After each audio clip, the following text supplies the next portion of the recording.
Amlodipine, Losartan, or Lisinopril, 6 silent side effects your doctor dismissed as just aging. Margaret Chen is 71 years old, retired school librarian from Columbus, Ohio. She's been taking Lisinopril every single morning for 6 years. Her blood pressure numbers look great on paper.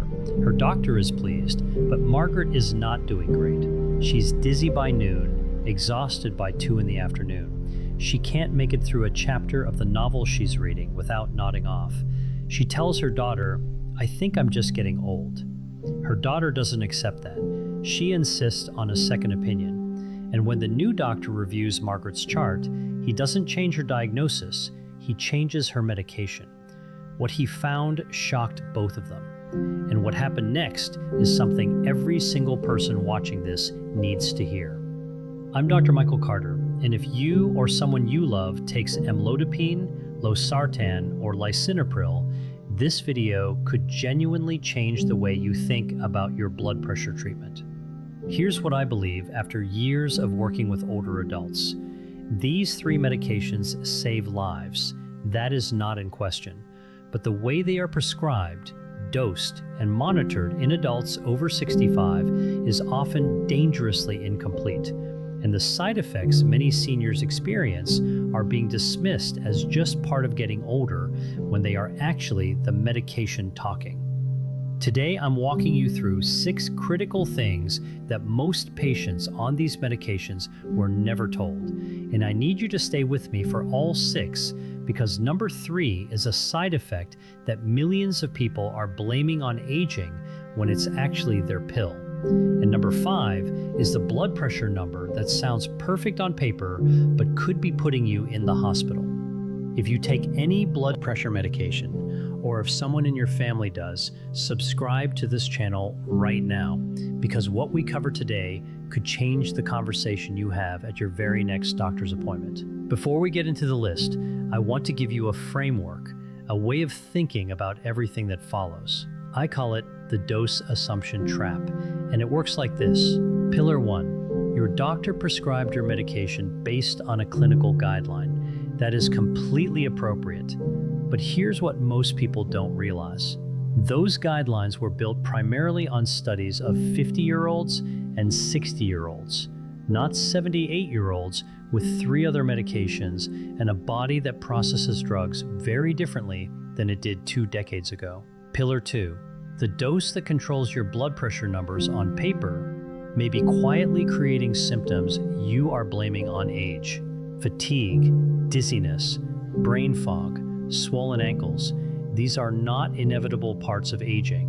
They can be medication side effects hiding in plain sight. Pillar 3, controlled blood pressure on your chart does not automatically mean optimal blood pressure for your body. A number that looks perfect in your file might be making your daily life worse. That's the dose assumption trap. Your numbers look fine, so everyone assumes your medication is fine, and no one asks how you actually feel. Keep this framework in your mind as we go through every single item on this list. Number 1, 3 drugs, 3 completely different mechanisms, and why it matters which one you're on. Robert Morales is 68. Retired truck driver from San Antonio, Texas. When his blood pressure came back elevated at a routine physical, his doctor handed him a prescription for amlodipine and said, "Take this once a day." Robert asked one question: "What does it do?" His doctor said, "It lowers your blood pressure." And that was the end of the conversation. Robert took that pill every day for 2 years without understanding a single thing about how it worked or why that specific drug was chosen for him. And that lack of understanding nearly cost him.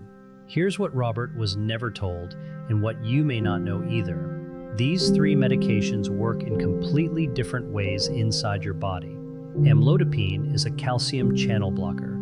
It relaxes the muscles in your blood vessel walls, allowing them to widen so blood flows through with less pressure.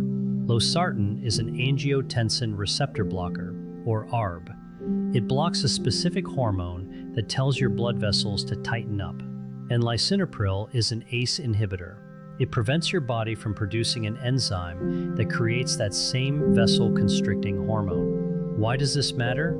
because each of these classes carries a different set of side effects, different drug interactions, and different risks that become more significant as you age. Knowing which one you're on isn't trivia, it's essential. So here is your first action step. Ask your doctor this question at your next visit. Why did you choose this specific medication for me and not one of the other classes? If you don't get a clear, specific answer, that's a conversation worth continuing. And that side effect profile is where things get uncomfortable, especially for one of these 3 drugs. Number 2, the side effect your doctor calls normal that is anything but normal. Linda Hargrove is 73 years old, former postal worker from Richmond, Virginia. She's been on amlodipine for 4 years, and for most of those 4 years, her ankles have been swollen.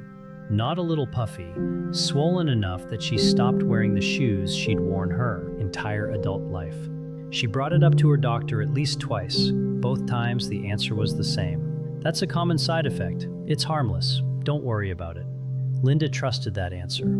She adjusted. She bought wider shoes. She elevated her feet every evening. She accepted it until one afternoon, when the swelling got so bad, her daughter took her to urgent care, and they discovered the edema was masking a deeper circulatory problem that had been developing unmonitored for over a year. This is not rare. The Journal of the American Heart Association has documented that amlodipine-related peripheral edema affects up to 10% of patients, and the incidence increases significantly with age and higher doses. In clinical settings, it is routinely trivialized, but here is the mechanism that makes it more than cosmetic. Calcium channel blockers like amlodipine dilate your arteries, but they do not dilate your veins at the same rate. That imbalance causes fluid to leak from the capillaries into the surrounding tissue. In younger patients, the body compensates. In older adults who already have reduced venous return, this creates a cascade. Swelling leads to reduced mobility. Reduced mobility leads to further circulation decline, and further circulation decline leads to increased fall risk. That is not harmless. If you have swollen ankles on a blood pressure medication, do not simply accept it. Request a full medication review. Alternatives exist. Switching to an ARB, adjusting the dose, or combining lower doses of 2 different classes can often solve the problem. Never accept it's normal as a final answer when a side effect is changing how you live. If you or someone you love has dealt with swollen ankles from a blood pressure pill, type swelling in the comments right now. I want to hear your experience, but amlodipine isn't the only one hiding something. If you're on Lisinopril, what comes next might sound painfully familiar. Number 3, the cough that won't quit and what it's really telling you. James Whitfield, 69, retired electrician from Knoxville, Tennessee. 3 months after starting Lisinopril, James developed a dry, persistent cough. Not a cold, not allergies, a tickle in the back of his throat that turned into a cough that simply would not stop. He went to a pulmonologist. He got a chest x-ray. He even lay awake some nights worrying about lung cancer.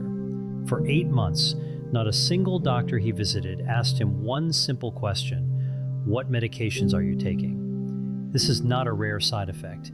ACE inhibitor-induced cough affects up to 15% of patients, and some population studies put the number even higher. The New England Journal of Medicine has reviewed the mechanism extensively. Lisinopril blocks the enzyme that breaks down a substance called bradykinin.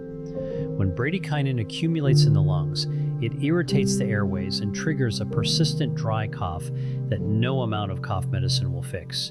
And in older adults, this cough is not merely annoying. It disrupts sleep. It causes dizziness and lightheadedness during coughing spells. It increases fall risk, and it erodes quality of life in ways that are hard to measure but impossible to ignore. If you have developed a new, unexplained cough after starting an ACE inhibitor like Lisinopril, tell your doctor immediately. Switching to an ARB like Losartan eliminates this problem in the vast majority of patients. This is a known, well-documented, completely solvable issue. It is not something you should ever be told to just live with. Now, Losartan might sound like the safer bet after hearing all of that, But number 4 is the hidden landmine that Losartan patients specifically need to hear. Number 4, the silent potassium problem that nobody is checking.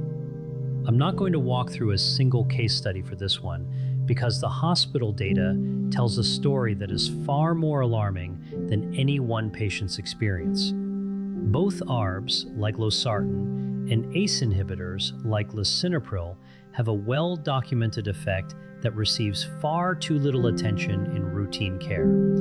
They can elevate your potassium levels. The clinical term is hyperkalemia, and the data from the American Journal of Kidney Diseases shows that hyperkalemia-related hospitalizations in older adults taking these classes of medication are alarmingly common and increasing. Here is the mechanism. These drugs reduce a hormone called aldosterone. Aldosterone is the signal that tells your kidneys to excrete potassium. Less aldosterone means less potassium leaves your body. Now add the reality of aging. Kidney function naturally declines as we get older, which means your kidneys are already less efficient at clearing potassium. Then add what many seniors are eating: bananas, spinach, potatoes, sweet potatoes, beans, all promoted as heart-healthy foods, all extremely high in potassium. Then add potassium-containing supplements or salt substitutes that many health-conscious adults use without thinking twice. The accumulation can become dangerous. And here is the part that scares me most. Hyperkalemia often presents with no symptoms at all until it triggers a cardiac arrhythmia, a potentially fatal heart rhythm disturbance with no warning. What to do instead? If you are on Losartan, Lisinopril, or any medication in the ARB or ACE inhibitor class, you need your potassium levels and kidney function checked regularly, at minimum every 6 months. This is not optional. It is essential monitoring that too many patients are not receiving. At your next appointment, ask one question: when was my potassium last checked? If no one can give you a clear answer, that is a problem. If you've been on one of these medications for more than a year and have never had your potassium levels tested, type "never" in the comments. I think you'll be surprised how many of us are in the exact same situation. But here's the one that scares me the most as a physician, and it's the one that almost no one is talking about openly. Number 5, the blood pressure number that's actually too low, when your medication becomes the danger. Dorothy Flanagan is 76, retired teacher's aide from Scranton, Pennsylvania. Her blood pressure was what her doctor called perfectly controlled, 118/70. Every visit, her doctor smiled and said, "Numbers look great, Dorothy," and Dorothy smiled back. But Dorothy was falling, twice in the kitchen, once in the driveway, where she scraped both palms on the concrete, trying to catch herself. And then one Tuesday morning, her daughter found her on the bathroom floor. She'd stood up, the room went black, and she went down. The emergency room diagnosis was orthostatic hypotension. Her blood pressure was plummeting every single time she stood up. The medication that was supposed to protect her heart was putting her bones and her brain directly at risk. The data on this is compelling and growing. Follow-up analysis of the landmark SPRINT trial, along with a widely cited 2023 study in JAMA Internal Medicine, found that intensive blood pressure lowering in adults over 75, pushing systolic pressure below 120, was associated with significantly increased rates of falls, fainting, acute kidney injury, and dangerous electrolyte imbalances. The American Academy of Family Physicians has recommended relaxed blood pressure targets for adults over 75, suggesting that systolic pressure below 150 may be more appropriate for many patients with multiple health conditions. Let me walk you through the cascade because this is the one I need you to truly understand. Medication lowers blood pressure aggressively. You stand up from a chair or get out of bed. Blood pools in your legs because your vessels can't constrict fast enough to compensate. Your brain receives insufficient blood flow. You feel dizzy. Your vision dims. You reach for something to steady yourself. You miss. You fall. You fracture a hip. Surgery follows. Then a hospital stay where hospital-acquired infections are common. Then prolonged immobility. Then muscle loss, cognitive decline, depression. One perfectly controlled number on a chart can trigger this entire chain of events. And it starts with a blood pressure reading that everyone in the room thought was good news. Here is what to do. Ask your doctor to check your standing blood pressure, not just your seated blood pressure. Request orthostatic vitals at every single visit. And have an honest conversation about whether your blood pressure target is appropriate for your age, your fall history, and your overall health. Because a systolic reading of 140 might be genuinely safer for you than 118. The best number is not always the lowest number. Which brings us to the conversation that ties all of this together, and the one tool I want you to walk away from this video holding in your hand. Number 6, the blood pressure medication checkup. 5 questions to bring to your next appointment. I want you to screenshot this, write it down, print it out, bring it with you. These 5 questions could change the way your blood pressure is managed. Question 1. Why am I on this specific medication and not another class? You deserve to know why Amlodipine was chosen over Losartan, or why Lisinopril was chosen over an ARB. The answer should be specific to you, not generic. Question 2. What is my blood pressure when I'm standing, not just when I'm sitting? A reading taken only while seated gives you half the picture. The other half could save you from a fall. Question 3. When were my potassium and kidney function last tested?